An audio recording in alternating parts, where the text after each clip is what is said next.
পাহাড়পুর বৌদ্ধবিহার বা সোমপুর বিহার বা সোমপুর মহাবিহার বর্তমানে ধ্বংসপ্রাপ্ত একটি প্রাচীন বৌদ্ধবিহার। পাল বংশের দ্বিতীয় রাজা শ্রী ধর্মপালদেব ৮ম শতকের শেষের দিকে বা ৯ম শতকের এই বিহার তৈরি করেছিলেন। ১৮৭৯ সালে স্যার কানিংহাম এই বিশাল কীর্তি আবিষ্কার করেন। ১৯৮৫ সালে ইউনেস্কো এটিকে বিশ্ব ঐতিহ্যবাহী স্থানের মর্যাদা দেয়। পুণ্ড্রবর্ধনের রাজধানী পুণ্ড্রনগর বর্তমান মহাস্থানগড় এবং অপর শহর কটিবর্ষ বর্তমান বানগড় এর মাঝামাঝি স্থানে অবস্থিত ছিল সোমপুর মহাবিহার। এর ধ্বংসাবশেষটি বর্তমান বাংলাদেশের বৃহত্তর রাজশাহীর অন্তর্গত নওগাঁ জেলার বদলগাছি উপজেলার পাহাড়পুর গ্রামে অবস্থিত।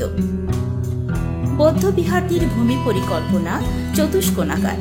উত্তর ও দক্ষিণ বাহুদ্বয় প্রতিটি ২৭৩.৭ মিটার এবং পূর্ব ও পশ্চিম বাহুদ্বয় ২৭৪.১৫ মিটার। এর চারদিক চওড়া সীমানা দেয়াল দিয়ে ঘেরা ছিল। সীমানা দেয়াল বরাবর অভ্যন্তর ভাগে সারিবদ্ধ ছোট ছোট কক্ষ ছিল। উত্তর দিকের বাহুতে ৪৫টি এবং অন্য ৩ দিকের বাহুতে রয়েছে ৪৪টি করে কক্ষ। এই কক্ষগুলোর ৩টি মেঝে আবিষ্কৃত হয়েছে। প্রতিটি মেঝে বিছানো ইটের ওপর পুরো সুরকি দিয়ে অত্যন্ত মজবুতভাবে তৈরি করা হয়েছিল। সর্বশেষ যুগে ৯২টি কক্ষে মেঝের ওপর বিভিন্ন আকারের বেদি নির্মাণ করা হয়।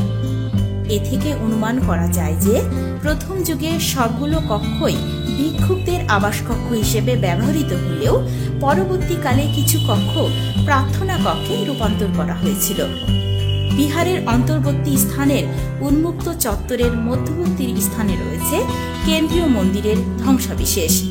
এখন এটি ২১ মিটার উঁচু হলেও মূল মন্দিরটি কমপক্ষে ৩০ মিটার উঁচু ছিল। পাহাড়পুর সংলগ্ন জাদুঘরে যে উল্লেখযোগ্য মূর্তিগুলো সংরক্ষিত আছে সেগুলো হল বেলে পাথরের চামুন্ডা মূর্তি, লাল পাথরের দণ্ডায়মান শীতলা মূর্তি, কৃষ্ণ পাথরের বিষ্ণুর খণ্ডাংশ, কৃষ্ণ পাথরের দণ্ডায়মান গণেশ, বেলে পাথরের কীর্তিমূর্তি, দুবলহাটির মহারানীর তৈলচিত্র, হরগৌরীর ক্ষতিগ্রস্ত মূর্তি, কৃষ্ণ পাথরের লক্ষ্মীনারায়ণের ভগ্ন মূর্তি, কৃষ্ণ পাথরের উমা মূর্তি, বেলে পাথরের গৌরী মূর্তি, বেলে পাথরের বিষ্ণু মূর্তি, নন্দী মূর্তি, কৃষ্ণ পাথরের বিষ্ণু মূর্তি, সূর্য মূর্তি, কৃষ্ণ পাথরের শিবলিঙ্গ, বেলে পাথরের মনসা মূর্তি।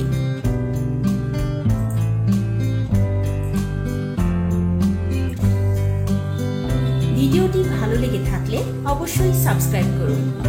ভিডিওটি দেখার জন্য কারুকা আউটসোর্সিং এর পক্ষ থেকে ধন্যবাদ ও শুভেচ্ছা।